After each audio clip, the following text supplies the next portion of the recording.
Assalamualaikum warahmatullahi wabarakatuh. Selamat pagi sahabat BMA dimanapun berada. Hari ini kita akan coba belajar tentang jurnal khusus perusahaan dagang.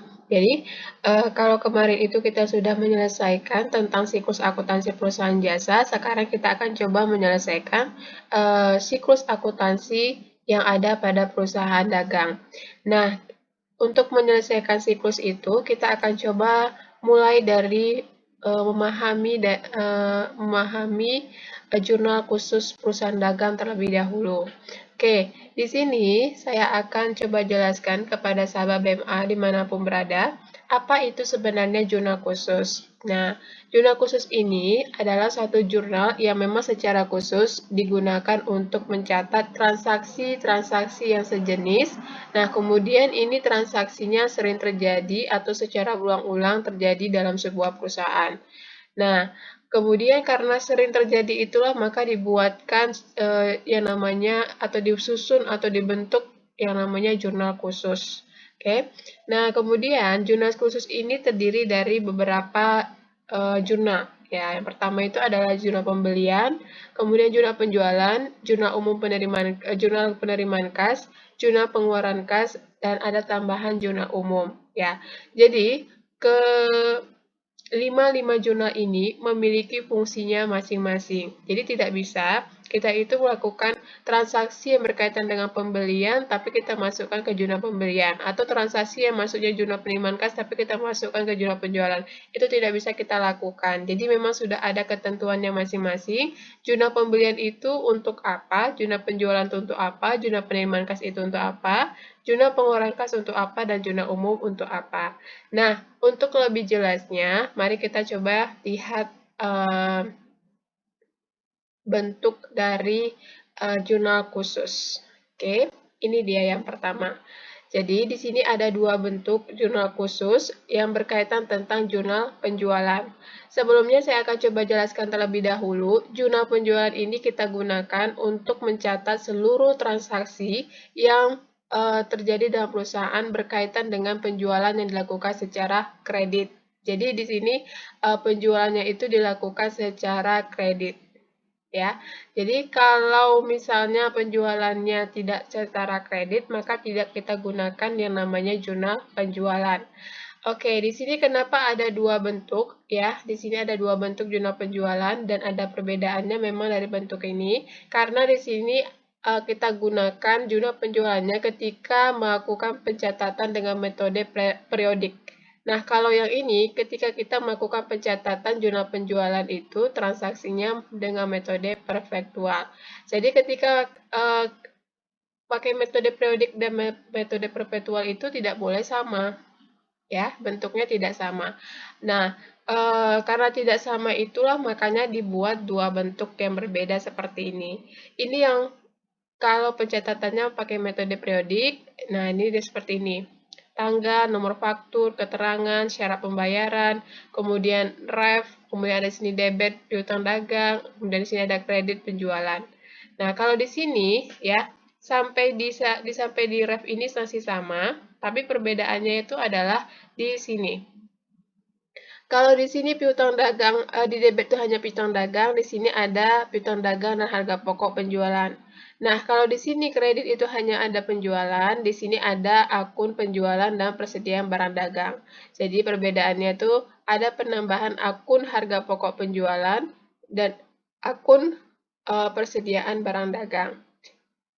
Jadi, suatu perusahaan itu sebelum ingin melakukan transaksinya atau menjalankan usahanya harus terlebih dahulu membuat aturan dalam perusahaan apakah yang akan mereka gunakan metodenya.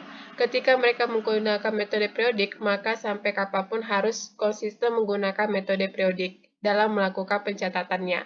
Tapi kalau mereka menggunakan metode perpetual, maka harus menggunakan metode perpetual secara keseluruhan sampai kapanpun perusahaan itu akan beroperasi.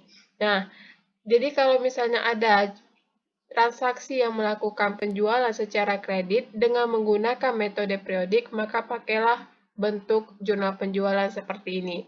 Tapi kalau misalnya perusahaan melakukan penjualan secara kredit dan menggunakan metode perfektual, maka silakan pakai bentuk jurnal penjualan seperti ini. Jadi ini ada memang perbedaannya, jadi harus dibedakan, tidak boleh sama. Dan ini harus konsisten untuk digunakan oleh perusahaan, tidak boleh 1 bulan pakai ini, 1 bulan pakai ini, ya, karena itu tidak baik dalam satu perusahaan. Oke, ini adalah bentuk jurnal penjualan. Sekarang kita lihat jurnal pembelian. Jurnal pembelian juga seperti itu, ada 2 bagian di sini. Nah, apa yang membedakan antara bentuk jurnal pembelian periodik dengan jurnal pembelian perpetual? Jadi perbedaannya, sebelum saya jelaskan, kita harus terlebih dahulu tahu fungsi dari jurnal pembelian ini apa. Kalau tadi jurnal penjualan itu fungsinya untuk mencatat segala transaksi yang berkaitan dengan penjualan yang dilakukan secara kredit, maka di jurnal pembelian itu adalah segala transaksi yang melakukan pembelian secara kredit. Mau itu pembelian barang dagangan untuk usaha operasional perusahaan ataupun membeli perlengkapan dan peralatan lainnya. Nah, di sini kita lihat ada dua metode atau dua bentuk, yaitu periodik dan perfektual. Ketika kita melakukan penjualan pembelian barang dagang atau melakukan transaksi pembelian secara kredit dengan metode periodik, maka kita harus menggunakan bentuknya seperti ini. Ya, jadi di sini ada tanggal, nomor faktur, keterangan, syarat pembayarannya, kemudian ada ref, dan di sini ada kolom debitnya itu pembelian. Kemudian ada akun serba-serbi. Akun serba-serbi ini berfungsi untuk mencatat akun-akun yang memang tidak dibuka di sini. Misalnya ada pembelian perlengkapan kantor, maka kita akan bisa bukanya di sini.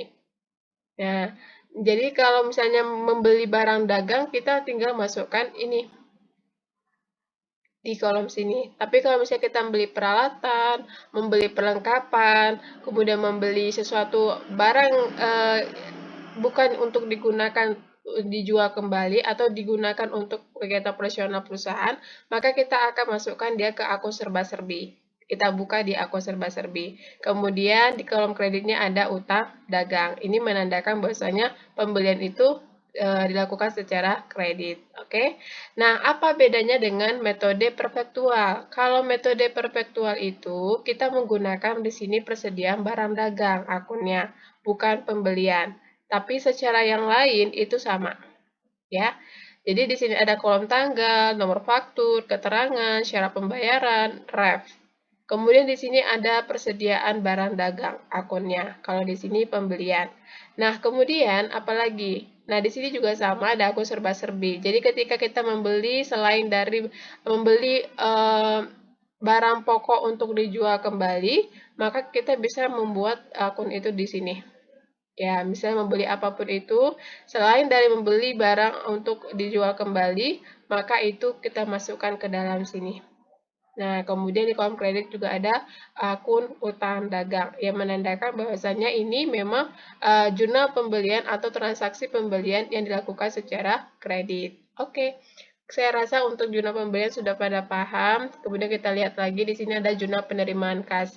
Nah, jurnal penerimaan kas ini kita gunakan untuk mencatat seluruh transaksi yang dilakukan oleh perusahaan yang mengakibatkan penerimaan kas bertambah. Nah, itu dia. Atau adanya transaksi masuknya uang kas ke dalam perusahaan. Jadi seperti apa? Contohnya misalnya ada penanaman modal, maka akan menambah kas kita. Ada pembayaran piutang usaha atau piutang dagang, maka akan menambah kas kita. Ada hasil penjualan secara tunai, maka itu akan masuk ke kas kita. Ada memperoleh pendapatan dari suatu penjualan, misalnya penjualan dari di luar dari penjualan barang dagang operasional kita, maka akan menambah kas kita. Nah, seperti itu ya. Jadi ini jurnal penerimaan kas ini khusus untuk mencatat seluruh transaksi yang berkaitan dengan penerimaan uang kas bagi perusahaan atau mencatat seluruh transaksi yang mengakibatkan masuknya uang kas ke dalam perusahaan atau bertambahnya uang kas di perusahaan. Nah, di sini juga ada dua metode yang bisa digunakan, terserah dari masing-masing perusahaan. Ada metode periodik. Metode periodik ini dia terdiri dari tanggal, keterangan, ref. Di kolom debitnya ada kas, kemudian ada potongan penjualan. Nah, sedangkan di kolom kredit itu ada piutang dagang, penjualan, dan akun serba-serbi. Di sini akun serba-serbi ini kita masukkan akun yang misalnya tidak ada dibuka di sini. Maka kita masukkanlah ke dalam akun serba-serbi. Contohnya seperti mungkin ada penambahan modal. Nah, kalau ada penambahan modal, maka jika kita tidak membuka kolomnya khusus, maka kita silakan masuk kemari. Dibuat di sini modal, kemudian ditambahkan di sini nominal kasnya bertambah. Oke, seperti itu. Ya, misalnya juga apalagi, misalnya ada penerimaan pendapatan, maka ketika ada penerimaan pendapatan, buat akunnya di serba-serbi, jika memang tidak dibuka kolom akunnya seperti ini. Nah, dibikin di sini pendapatan bunga misalnya, maka bikin di sini nominalnya berapa. Kemudian dibuat di sini kasnya bertambah. Oke? Oke, kalau begitu bagaimana dengan metode perfektualnya? Jadi bedanya itu dengan di sini adalah di sini sama, ada tanggal, ada kolom keterangan, ada kolom ref, ada kas, ada potongan penjualan. Di kolom debitnya tambah harga pokok penjualan. Nah, kalau di sini tidak ada harga pokok penjualan, tapi di metode perfektual ada penambahan kolom akun harga pokok penjualan. Oke, sedangkan di kolom kredit, di sini perbedaannya ada penambahan akun persediaan barang dagang, di sini tidak ada. Ya, di sini ada persediaan barang dagang, di sini tidak ada. Kemudian di sini ada piutang dagang, di sini ada penjualan, dan di sini ada akun serba-serbi. Nah, di akun serba-serbi ini kita bisa memasukkan akun-akun yang memang tidak kita buka di sini. Ada akun lain yang selain yang ada di akun-akun di sini. Oke. Nah, inilah dia contoh bentuk ya, bentuk dari jurnal penerimaan kas. Jikalau kita ingin menggunakan metode periodik, maka pergunakanlah bentuk yang seperti ini. Ketika ingin menggunakan bentuk perfektual, maka silakan menggunakan bentuk jurnal penerimaan kas seperti ini. Oke. Nah, sekarang kita coba lihat lagi jurnal pengeluaran kas. Jadi, jurnal pengeluaran kas ini digunakan untuk mencatat seluruh transaksi yang mengakibatkan berkurangnya uang kas atau mengakibatkan perusahaan mengeluarkan uang kas, maka kita pergunakan jurnal pengeluaran kas. Jadi seluruh transaksi yang mengakibatkan berkurangnya uang kas atau keluarnya uang kas dari perusahaan, maka kita masukkan ke dalam jurnal ini. Misalnya seperti apa? Misalnya seperti membayar utang. Ketika kita membayar utang, otomatis kas kita akan berkurang. Maka letakkan di jurnal pengeluaran kas. Ketika kita membayar biaya-biaya atau beban-beban, maka kita akan masukkan dia ke akun serba-serbi, beban-bebannya, kemudian akan berkuranglah kas kita. Kemudian misalnya apalagi, ketika kita membeli suatu barang yang dilakukan secara tunai. Nah, maka kita masukkan dia di dalam pembelian, kemudian akan otomatis berkurang kas kita. Kemudian apalagi ketika kita melakukan pengambilan prive ya. Jika ada melakukan pengambilan prive, maka masukkan dia ke dalam akun serba-serbi, kemudian akan mengurangi kasnya. Nah, seperti itulah transaksi-transaksi akan mengakibatkan berkurangnya uang kas kita, dan kita masukkanlah ia ke dalam jurnal pengeluaran kas.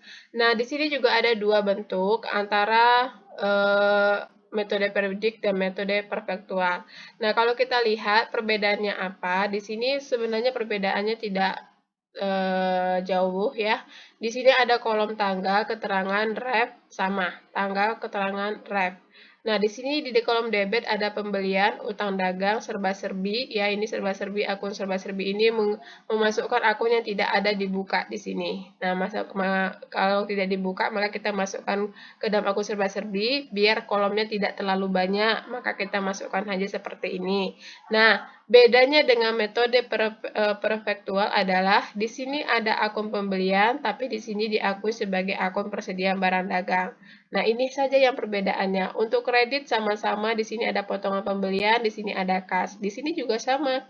Di posisi kredit juga ada potongan pembelian dan juga ada akun kas. Nah, kalau kalian di dalam perusahaan itu pada awalnya memang sudah menggunakan metode periodik, maka pakailah bentuk ini. Tapi kalau memang sudah dari awal keputusannya menggunakan metode perfektual, maka pergunakanlah bentuknya seperti ini. Oke. Nah, yang terakhir yaitu jurnal umum. Ya, jurnal umum ini saya rasa juga sudah tidak asing lagi ya, sudah pada paham bahwa jurnal umum ini bentuknya yaitu tanggal, keterangan, rep, debit, dan kredit. Nah, jurnal umum ini adalah sebagai tambahan dalam jurnal khusus yang ada 4 tadi ya. Jadi di sini fungsinya itu adalah untuk mencatat segala transaksi yang memang tidak dapat dilakukan di keempat jurnal yang sebelumnya. Seperti apa contohnya? Misalnya ada terjadi transaksi pengembalian barang dagang yang sudah dibeli atau yang sudah dijual, maka akan kita masukkan ke dalam jurnal umum atau biasanya disebut dengan adanya retur pembelian atau retur penjualan. Nah, ketika ada transaksi seperti itu, maka kita masukkanlah transaksinya ke dalam jurnal umum. Ya, seperti itu. Mau dia itu pakai metode periodik ataupun pakai metode perfektual, kita akan pakai satu bentuk ini saja, tinggal membuat jurnalnya saja nanti seperti apa. Oke, jadi inilah dia yang namanya bentuk-bentuk dari jurnal khusus. Yang perlu dipahami, saya ulangi kembali. Ya, jurnal khusus itu digunakan untuk mencatat transaksi yang sejenis yang mana akan sering terjadi secara berulang-ulang dalam satu perusahaan. Jurnal khusus itu ada 5, ada 4 sebenarnya tambah sama jurnal umum. Jadinya itu ada jurnal pembelian, penjualan, penerimaan kas, pengeluaran kas, dan jurnal umum. Nah, bentuk jurnal penjualan itu seperti ini ya, tinggal tergantung pakai metode apa, periodik atau perfektual. Digunakannya jurnal penjualan itu pada saat melakukan seluruh transaksi yang berkaitan dengan penjualan barang dagang secara kredit. Nah, setiap kita melakukan penjualan barang dagang secara kredit, maka masukkanlah ke dalam jurnal penjualan. Oke, kemudian jurnal pembelian. Jurnal pembelian itu adalah jurnal yang dilakukan untuk mencatat seluruh transaksi yang berkaitan dengan pembelian barang dagang atau pembelian apapun itu yang dilakukan secara kredit. Nah, pakailah metode terserah perusahaan menggunakan pakai metode apa. Kalau periodik maka bentuknya seperti ini, kalau perfektual maka bentuknya seperti ini. Nah, kemudian jurnal penerimaan kas. Jurnal penerimaan kas ini digunakan untuk mencatat seluruh transaksi yang berkaitan dengan penerimaan uang kas dalam perusahaan atau mencatat seluruh transaksi yang dapat menambah kas perusahaan. Seperti pada saat adanya penambahan modal, adanya penerimaan piutang, adanya penerimaan pendapatan, adanya penjualan barang secara tunai. Oke, jadi di sini kita akan melakukan pencatatan transaksi-transaksi tersebut. Nah, ketika perusahaan menggunakan metode periodik, maka pakailah bentuk seperti ini. Nah, kalau misalnya pakai metode perfektual, maka pakailah bentuk yang ada di bawah ini.